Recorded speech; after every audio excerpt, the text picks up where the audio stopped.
Gun enthusiasts love a good campfire argument over different firearms and cartridges. Many preppers and survival planners are best survival round very much into the debate over this gun, or that for this purpose, or that and correspondingly the cartridges that go along with them. Such debates can be instructional, knowledge-worthy, and stimulating. I have been writing about guns. I read all the basic gun magazines, and how for years I know all the debates, have read them all, heard them all, and participated in many of them in my circle of gun aficionados. Not to mention, I love adding my 2 cents worth.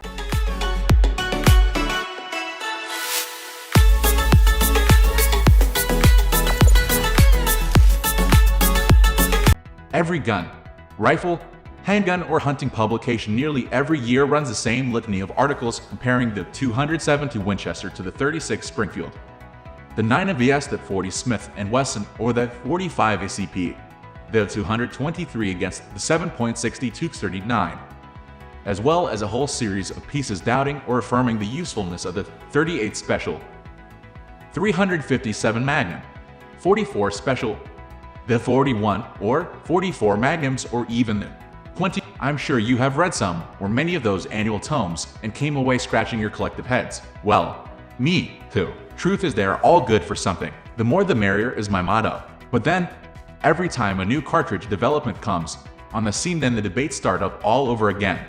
Personally, I think this is healthy for the gun and ammo industry, and it also gives shooters, hunters, paper punchers, and even survivalists something new to chew on. Certainly, such developments continue to generate new fodder for old crusty outdoor writers like myself. I eat this stuff up quicker than a pepperoni pizza pie. Double cheese, please. Well, this kit is not really so new, but for most shooters out there today, it is still in the diaper stage. Most of you preppers, even the heavy but survival round duty gun folks, have probably not spent much time studying this new cartridge and its effectiveness and slash or comparison to some of the better known cartridges like 223/5.56 NATO or others in this power range. Now, I'll not waste your time retelling the history or development of this one. You can do a simple Google search, or better yet refer to Wikipedia for a thorough expose on the 300 AAC-Blackout and its shadow twin brother, the 300 Whisper. Certainly, I'll not hop down the bunny trail in the 223 cartridge either. Most of you know this one by heart anyway, and either used it in a war somewhere, on the ranch, in the pursuit of game, or paper targets. I'm not here to sell you on either, but just to point out the doings of each and present some alternatives for your prepping considerations. The good, bad, and ugly. First, know that as a survival prepper, I'm a huge fan of the 223/5.56 NATO for all the known reasons it is good, and I ignore most its best survival round shortcomings. There, I finally got that off my chest. The 223 is what it is. For preppers, in my way of thinking, it is a must-have cartridge in your survival gun battery. It is easy to shoot well, ammo is readily available, and is relatively cheap as compared to other cartridges in today's marketplace, without wearing out all the rubber on the tires. The 223 comes in umpteen rifle platforms, the most notable, of course, is the AR-15 and clones. That is more than 100 clones today. Take or leave it.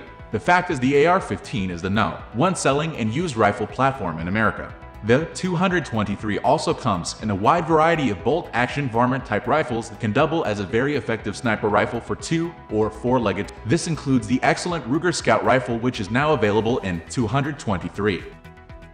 For starters, I simply like the terminology of this new cartridge. I mean, what says it all better than using the moniker Blackout? Of best survival round course, the 300 Blackout started out as the 300 AAC for Advanced Armament Corporation, but evolved into the nomenclature of the 300 Blackout. There's also the story of the 300 Whisper, which you can read online, too. In practicality, none of this historical development matters now. It just makes for an interesting read. The 300 Blackout is the 7.62 .35. In the initial stages of release to the general shooting public, there were few factory loads for this cartridge, but that is changing. I can find at least a half-dozen new loads that have come out in the past year alone. All this, one can assume, is driven by an expanding popularity that is resulting in more sales. That is the bottom line when it comes to a cartridge, and the guns for it succeeding in the marketplace. Two very popular factory loads for the 300 BO include the Hornady 110 grain V Max bullet that pops out a muzzle velocity of 2,375 FPS, and a muzzle energy of 1,378 foot-pounds.